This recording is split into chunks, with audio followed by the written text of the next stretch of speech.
waive bid procedures. Item number C is to authorize the county administrator to approve future renewals under that contract, which is an annual, and item D is a associated budget amendment. Item number F5 is a sole source purchase. This is the vacuum station sewer equipment for Spring Lake. This is actually for the vacuum station that was previously approved by the board. The contractor is Poole & Kent, and this is a direct purchase by the county from Billfinger Airvac Water Technologies Incorporated. Item number F6 is to approve the waiver of bid procedures. We've EMS, or Public Safety, found some more digital portable radios from Sunny Communications. So we would like to purchase these. They are P25 compatible. They have a 1-year warranty with them. 12 of these radios are intrinsically safe, allowing for operation in an explosive or flammable environment. So we're requesting authorization to purchase those radios. Item number F7 is to approve a change order under our contract for facility accessibility improvements for ADA compliance, add 93 calendar days to the contract. And this change order is for the Elgin Park ADA improvements. That's it. Commissioner Doherty. And just curious, Carden, professional services, what do they provide? They warning. We have protection. Probably about 20 to 25 categories in the library. I couldn't specifically say without going back and looking at the Excel spreadsheet or what they're exactly qualified under, but they're professional services, whether it be engineering or transportation or what. Just shoot me an email from the Okay. board. I'm just curious. Are they under contract? And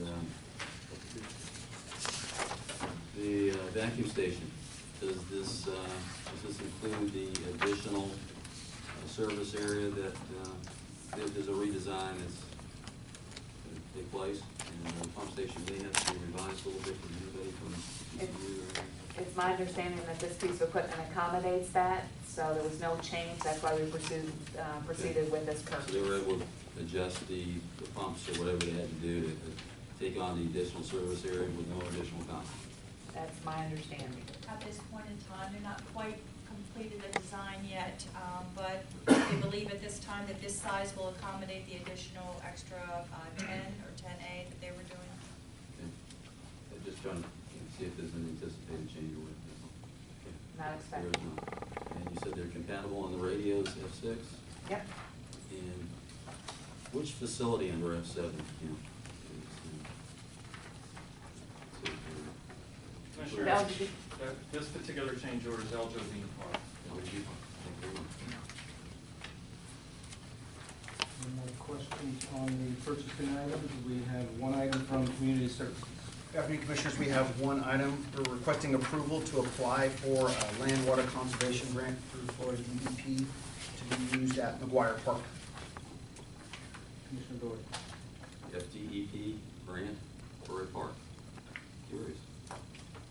We're kicking rocks. Okay. Really, is it related to what aspect of the park? It'd be for park improvements, park amenities. It'd be to further the sales tax project that we'll be working on. So it'll just allow us to do more with that project. Just find it unusual that that department provides grants for parks. We were notified a couple weeks ago that this was an opportunity that they were accepting applications for, so we put it together as quickly as we could so we could get it. It's due, I believe, on next Friday or somewhere first of the month. Just curiosity, I'd like to understand. Commissioner, to clarify, I believe it's a pass-through. This is it's a federal grant. Oh, okay. Thank you. Commissioner Trivett. I need to back up one to F7. The only thing I saw in here that threw me for a loop was the 93 days additional contract time. Commissioner, that amounts to basically a reconciliation where at the end of the contract, and there have been various things the contractor encountered, such as permitting on the individual projects, various things the county incurred, such as getting a temporary ramp at the historic courthouse. So there there was nothing truly at the fault of the contractor, so Okay. we reconciled the days. Okay, all right. That's, I appreciate that. Thank you. Facilities has one item. Yes, this is a fairly standard renewal of the lease for the community care clinic out at the West County Annex, a site that they've been working in for at least the past 6 years. I just have a comment on that. I spoke with them, they've already signed the contract. They thought this is very fair, so I just want everybody to know that, and they appreciate the ability to work with the county and assist the citizens on that side of the county. Human Services has one item. Good afternoon, Commissioners. This is our annual memorandum of agreement with the Florida Alliance of Information and Referral Services to accept a grant of $1,832. This is to provide information and referral services to folks that may be calling in to find out where to go to get service for diabetes programs, heart disease programs, and pre-screening. It's an annual year contract, and we also are asking the board to approve the budget amendment in that same amount and to provide the county administrator with agreements to sign and authorize amendments and renewals. We'll move on to Public Works. Good afternoon, Commissioners. First item is to budget for the Gateway Landscape Project at US 41 and State Road 776. The second item is to budget for the Don Pedro Night Island Road Reclamation Project. The third item is to budget for the Bergstore Village MSBU landscape buffer adjacent to Bergstore Road Phase 3. The fourth item is to set a public hearing for March 10th to deem Pirate Harbor a golf cart community. The fifth item is to set a public hearing for March 10th to deem Lemon Bay Isles a golf cart community. Chairman Truitt. Thank you. Danny, on Don Pedro Night Island, is there a game plan for dealing with those obstacles that have been put in some of the most recent ones, and basically defiance of of what they're supposed to do out there with the trees and rocks being put right up to the road's edge? Yes, sir, and how we're gonna handle that is that, you know, this would be the first step so far as a contract for the reclamation or to get the budget put in place.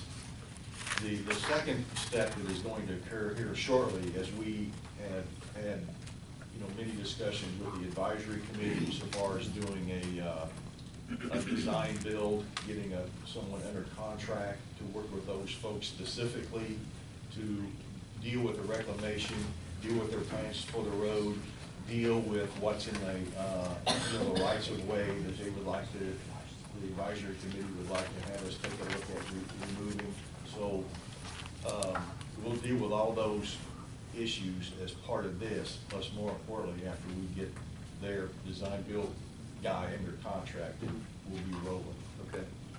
Thank you very much. Commissioner Doherty, then Commissioner Duffy.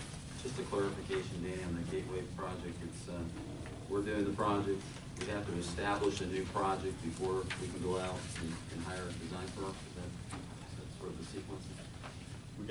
It's gotta be in this, create a CIP. That's what I'm saying, this is what we're doing, creating the project, so the next step is to hire a design firm. Yes, sir. Dan, on number one, we're deferring the project on Kings Highway, and I understand that. But are we saying we're using the money that was appropriated to that to use it for this one? I mean, Yep. I know we got a little bit of a grant. Yes, ma'am. We got a $100,000 grant from the state to do the gateway at 776. But we're moving the money that we had in Kings Highway to this location to do this project. However, though, bear in mind is we currently have, as part of our FY16 budget process, a 5 or 6 year CIP to budget for dollars in the future to proceed with the gateway at Kings Highway.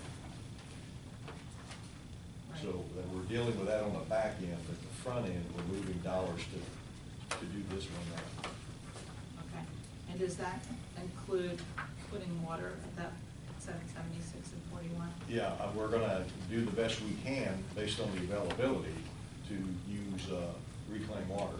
It's my understanding that it's generally available, but. It goes right by that. Yeah, we'll deal with that once we, get into the specifics. Is that gonna incur any cost to do that? Absolutely.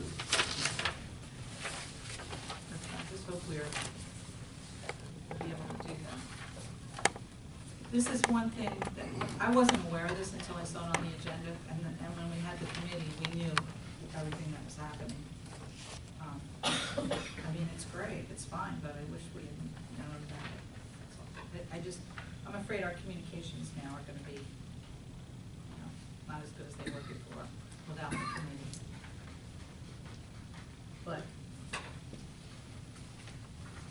it's good to do this intersection. It's a start, and we can get started on it. Thank you. Thank you. We'll move on to the utilities as one item. We've just received notification from FDEP that the state revolving fund is offering to us a 0.72% interest annually. We had previously received permission to send in an application on behalf of East and West Spring Lake Work Construction. By executing this contract, we will lock down the interest rate and be authorized to take up to $16,195,119 towards the project. Can I sign up for refinancing my house under that contract? Okay, no questions. We'll move on to the regular agenda. We've got two items. First one is discussion on WCIND. And then the second item. I could want to weigh in on one. Yes. Everyone should have gotten a copy of the agenda and the minutes for WCIND, it arrived the other day. And there's going to be an addition item, and I don't know if we're going to work it in here. As far as the Deborah comment, we've got to touch base on it. Okay, yeah. What I'm going to propose to do, and I want to bring it before the commission, I think I had mentioned in a workshop format that I've seen the possibility for us to get some funding from items that seem to fall in. As many of you are aware, the estimates for the project at the northern side of the northeastern corner of the bridge as we cross over the Peace River came in about $1.6 million above what we had anticipated. And I know that we're looking for ways to try and secure some funding for this.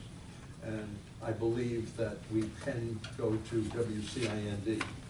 And as part of the plan for that, if it's possible that we get the money somewhere else, seems to make sense that we could do it.